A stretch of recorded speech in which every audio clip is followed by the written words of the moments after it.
morning, everyone. Today we are going to discuss an important topic, endometrium. So endometrium ultrasound पे कैसे दिखती है और कौन कौन से जो पॉइंट्स होते हैं हमें उस पर हाईलाइट करने होते हैं।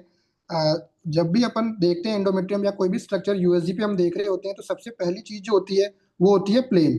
हमारे पास में कौन सा प्लेन है जिसमें हमें देखना है। तो एंडोमेट्रियम को जनरली जब हम ज्यादातर जो चीजें उसकी देखते हैं वो सबसे पहले हम देखते हैं लॉन्जिट्यूडनल प्लेन।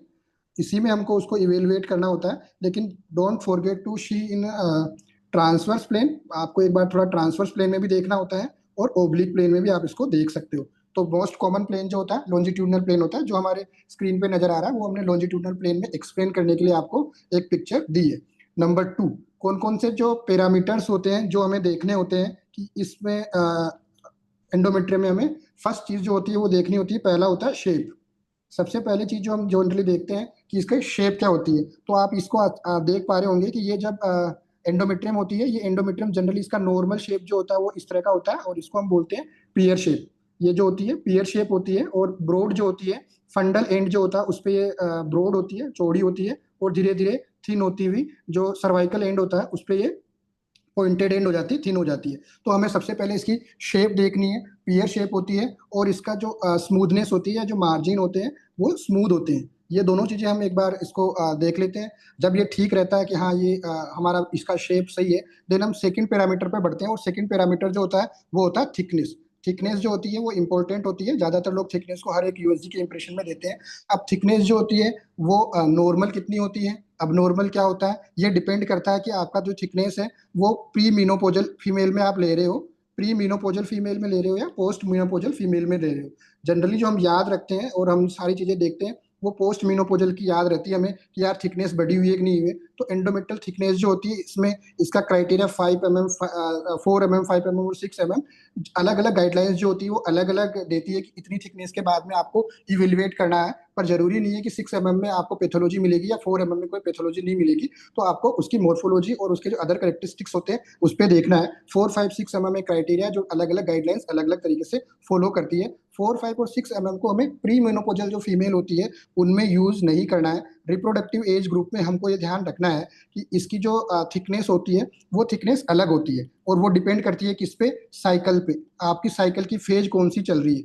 अगर आपकी फेज मेंस्ट्रुअल फेज चल रही है जिसको हम ब्लीडिंग फेज बोलते हैं, तब थिनेस्ट होती है, बहुत कम छोटी सी सेंट्रल एक थिन लाइन दिखती है। उसके बाद में प्रोलिफरेटिव फेज जो होती है उसमें हमें कैसी दिखती है। और फिर आप लास्ट की स्टेज होती है सिक्रीटरी फेज। इसमें थिन होती है, धीरे धीरे ये इसकी थिकनेस बढ़ती जाती है। प्रोलिफरेटिव फेज में हमें ये ट्रिपल लाइन जैसी दिखती है, हाइपर और हाइपो इकोइक का कॉम्बिनेशन दिखता है। और जो सिक्रीटरी फेज होती है उसमें ये थिक हो जाती है और हाइपर इकोइक हो जाती है due to the effect of the progesterone. ठीक है, ये साइक्लिकल चेंजेज और मोर्फोलॉजी जो होती है हम इसको टीवीएस फॉलिकुलर स्टडी जब पढ़ेंगे तब हम इसको डिटेल में डिस्कस कर लेंगे। अभी हमें एक थोड़ा सा आइडिया होना चाहिए कि मेंस्ट्रुअल फेज में अलग मिलेगी, प्रोलिफरेटिव में अलग मिलेगी और सिक्रीटरी में अलग मिलेगी। डिपेंड करता है कि ये कहाँ से कहाँ तक होती है। ऑलमोस्ट रफली याद करने के लिए 5 mm से 15 mm तक ये आपको साइकिल वेरिएशंस में मिल सकती है कि आपको थिकनेस अब देखना है। 14 mm 13 mm है तो आपको डे ऑफ द साइकिल जरूर मेंशन करना होता है। आपकी इंप्रेशन जब भी आप इंप्रेशन दे रहे हो सोनोग्राफी कौन से साइकिल पे आप कर रहे हो जब एंडोमेट्रियम का इवेल्युएशन कर रहे हो। नंबर 2, दूसरा क्वेश्चन आता है कि हाउ टू मेजर। मेजरमेंट हमें कैसे लेना है कि किस प्रकार से इसको मेजर करना है। इस मेजरमेंट को देखने से पहले हम आपको ये बताते हैं कि ये जो हमारे पास में पिक्चर आती है इसको क्या क्या कैसे कैसे हम रीड करते हैं। ये जो जनरली हमें दिख रही है ये तीन इसमें हमारे को नजर आ रहा है, तीन लाइन हाइपर इकोइक लाइन। एक लाइन तो ये वाली है, ए वाली लाइन जो है ये दिख रही है, दूसरी लाइन ये दिख रही है और तीसरी लाइन ये दिख रही है। तो इसकी हमें तीन लाइन दिखती है, तीन हाइपर इकोइक लाइन दिखती है और बीच में इसके हाइपो इकोइक एरिया होता है और इसके आउटर साइड में भी एक हाइपो इकोइक एरिया होता है। थोड़ी देर में अपन उसको देखते हैं कि वो क्या होता है। लेकिन हमें जो मेजर करनी होती है थिकनेस, थिकनेस मेजर करने के लिए हमको ये वाला जो एरिया है, ये जो एंटीरियर एंडोमेट्रियम है इसका तो ये वाला एरिया हो गया, ये सेंट्रल लाइन हो गई और ये पोस्टीरियर एंडोमेट्रियम हो गई। हमें जो मेजर करनी होती है हमें आउटर मार्जिन, आउटर मार्जिन जो होता है इसका, इस आउटर मार्जिन से लेकर एंटीरियर एंडोमेट्रियम से लेकर outer margin of the posterior hyperechoic line जो होती है पोस्टीरियर एंडोमेट्रियम, उसके आउटर टू आउटर पे हमें इसकी थिकनेस को मेजर करना होता है। अब आपको इसमें नजर आ रहा होगा कि यार इसको कहाँ पे मेजर करूं मैं। ये दोनों चीजें देख रही है आपको। पहली चीज तो ये नजर आ रही है कि एक तो ये वाली एरिया हो गया, ये वाला एरिया, और दूसरा ये वाला एरिया। तो इस वाले दोनों में से कौन सी वाली को करना है। तो जो सबसे थिकेस्ट पार्ट जो होता है थिकेस्ट जगह पे हमको देखना है, सबसे जो मोटी थिकनेस होगी वहीं पे हमें इसको जाके मेजरमेंट लेना है। तीसरी जो एक कंडीशन आती है उसमें हमें ये प्रॉब्लम आती है कि इसमें तो हम आराम से इसकी थिकनेस ले लेंगे, लेकिन एक दिक्कत और आती है कि बहुत बार ऐसा होता है कि ये एंडोमेट्रियम जो है इसकी, इसमें कोई फ्लूइड वगैरह मिल जाता है, फ्लूइड होता है या कोई भी पोलिप हो सकता है या अधेशंस वगैरह जब हमें मिलते हैं, हाइपर इकोइक एरिया मिलता है, तो हमें उसको कैसे मेजर करना है उसमें हमें प्रॉब्लम आती है। तो उसको मेजर करने के लिए हमें एक चीज ये देखनी होती है कि हमें एंटीरियर एंडोमेट्रियम को अलग से मेजर करना है और पोस्टीरियर एंडोमेट्रियम को अलग से मेजर करना है। तो मैं सपोज करो कि यहाँ पे मेरा कुछ फ्लूइड आ रखा है, तो मैं एंटीरियर एंडोमेट्रियम को अलग से मेजर करूंगा, और फिर जो ये पोस्टीरियर एंडोमेट्रियम है उसको अलग से मेजर करूंगा, और दोनों का L1 + L2 जो होता है उसका जो सम होगा उसको मैं टोटल थिकनेस जो होती है उसके लिए मैं इसको यूज कर सकता हूँ। तो थिकनेस में हमें ये ध्यान रखना है कि थिकेस्ट पार्ट पर करना है, लॉन्जिट्यूडिनल व्यू में लेना है, आउटर एंटीरियर एंडोमेट्रियम से लेकर आउटर पोस्टीरियर एंडोमेट्रियम जो होती है उस तक हमें इसको मेजर करना होता है। नेक्स्ट जो हमारे पास में आता है, एक चीज और आती है जो थर्ड नंबर का हमें देखना है। थर्ड नंबर में ये आता है कि जनरली हम उसको मिस कर जाते हैं, और वो होता है जंक्शनल जोन। क्या है जंक्शनल जोन? अब जंक्शनल जोन क्या होता है वो हमें देखना होता है। जंक्शनल जोन का दूसरा जो नाम होता है उसको मैं ये भी कह सकता हूँ कि एंडोमायोमेट्रियल जंक्शन। एंडोमायोमेट्रियल जंक्शन जो होता है ये क्या होता है? ये जंक्शन जो होता है ये होता है hypo echoic area. Hypo echoic का मतलब है ब्लैक कलर का area outside of the anterior and posterior hyper echoic line. ये वाली जो हाइपर इकोइक लाइन आपको नजर आ रही है, इस हाइपर इकोइक लाइन के बाहर आपको एक अच्छे से अप्रिशिएट करोगे तो इसके चारों तरफ हमें एक हाइपो इकोइक एरिया दिख रहा होगा। ये वाला जो एरिया है ये हाइपो इकोइक एरिया दिख रहा है, इस हाइपो इकोइक एरिया को हम बोलते हैं एंडोमायोमेट्रियल जंक्शन। और जो एंडोमायोमेट्रियल जंक्शन होता है एक्चुअली में क्या होता है, ये हमारा एंडोमायोमेट्रियल जंक्शन होता है, it is the inner most layer of the myometrium. तो मायोमेट्रियम के जो फाइबर्स होते हैं, सर्कुलर और लॉन्जिट्यूडिनल फाइबर टाइटली पैक जो होते हैं यहाँ पे, इसी जगह पे होते हैं। और इसका क्या सिग्निफिकेंस है, जो अब हमने मेजरमेंट तो आपको बता ही दिया। नेक्स्ट हमारे पास में आ गया एंडोमायोमेट्रियल जंक्शन। और एंडोमायोमेट्रियल जंक्शन जो होता है हाइपोइकोइक एरिया होता है, इसका क्या सिग्निफिकेंस होता है? इसका सिग्निफिकेंस ये होता है कि जनरली ये जो एंडोमायोमेट्रियल जंक्शन होता है ये स्मूथ होता है और रेगुलर होता है, लेकिन अगर कहीं पे भी इसकी कंटिन्यूटी में ब्रीच आती है, अगर ब्रीच आता है या ये इरेगुलर हो जाता है, तो हमें ये ऐसी पैथोलॉजी को इंडिकेट करता है जो एंडोमायोमेट्रियम को इन्वॉल्व करती है। एंडोमेट्रियम को भी इन्वॉल्व करती है और मायोमेट्रियम को भी इन्वॉल्व करती है। पहली जो डिजीज होती है उसे हम बोलते हैं एडिनोमायोसिस। अगर आपके पास में इसमें कोई प्रॉब्लम आ रही है, इरेगुलर है, तो आपको एडिनोमायोसिस के लिए स्पेसिफिकली देखना है। दूसरा जो होता है वो होता है endometritis, inflammation of the endometrium. Thin ET मिलेगी, इरेगुलर एंडोमायोमेट्रियल जंक्शन मिलेगा, तो आपको ये देखना है। और थर्ड नंबर का जो होता है ये हो सकती है आपकी कोई भी मेलिग्नेंसी, रेयर है बट आपको मेलिग्नेंसी में भी एंडोमायोमेट्रियल जंक्शन होता है, वहां पे आपको कोई चेंजेस मिल सकते हैं।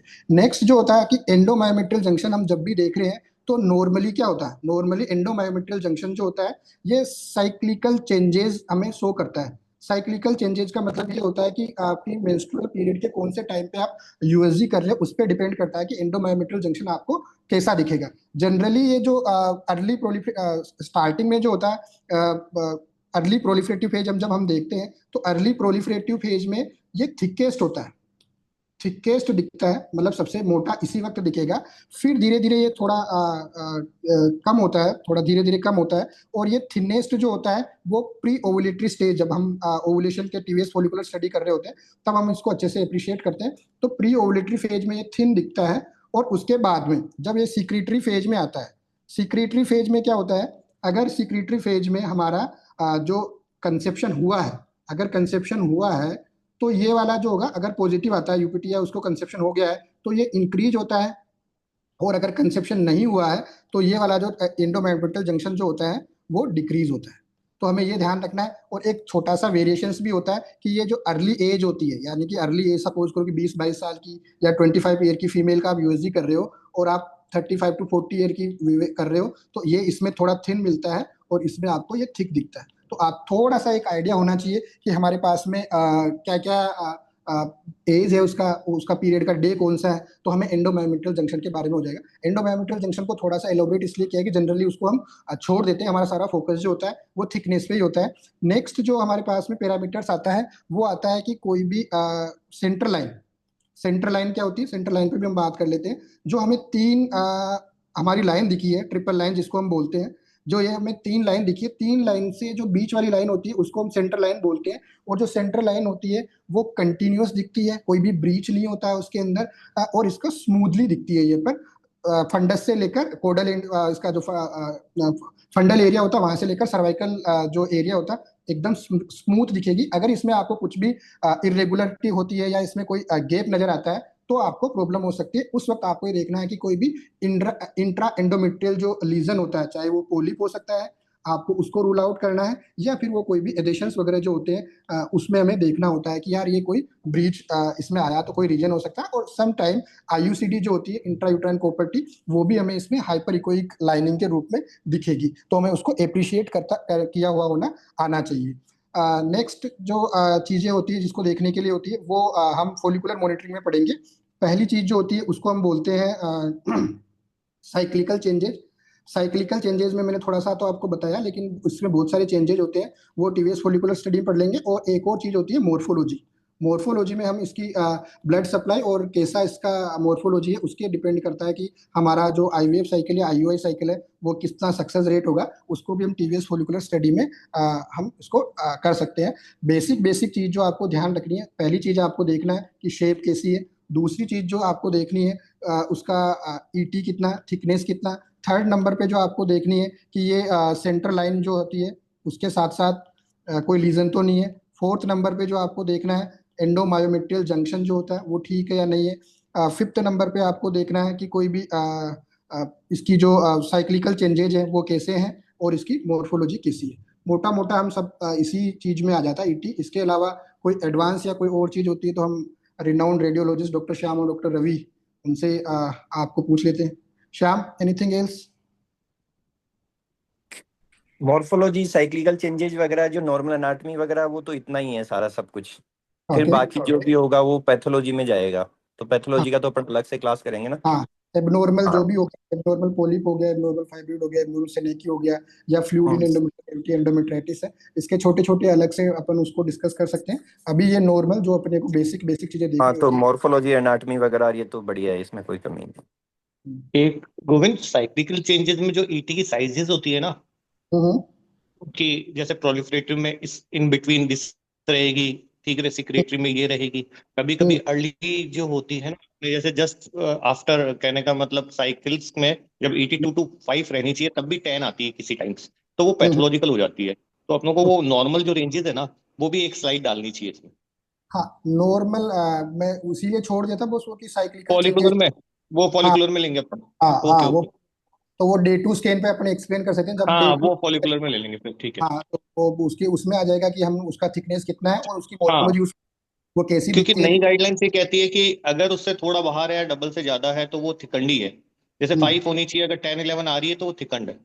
हाँ, तो वो अपन उसको अपन वहाँ जो फोलिकुलर स्टडी हाँ, वो होगी, उसमें आईवीएफ वगैरह में भी वो यूज लेते हैं उस समय। हाँ वो कर सकते हैं। बाकी कोई हम्म। कोई नहीं नहीं, नॉर्मल बेसिक एनाटॉमी इतनी है, इतनी है अच्छी। प्रैक्टिकल पॉइंट जो आप ऐड करना चाहोगे? ना, प्रैक्टिकल यही है, सेम है, कुछ नहीं। So thank you so much. आपका कोई भी क्वेश्चन हो तो आप इस पर देख सकते हैं, हमारे कमेंट में पूछ सकते हैं। हम ट्राई करेंगे कि आपके किसी भी क्वेश्चंस को हम एड्रेस कर सकें। अगर कोई और टॉपिक भी है जिस पर आप जानना चाहते हैं कि यार हमें इस टॉपिक पर थोड़ा इलेबोरेशन चाहिए, तो वहां पर भी आप हमें कमेंट में लिख सकते हैं, तो हम ट्राई करेंगे कि वो आपको स्लाइड भी दे दें। Thank you.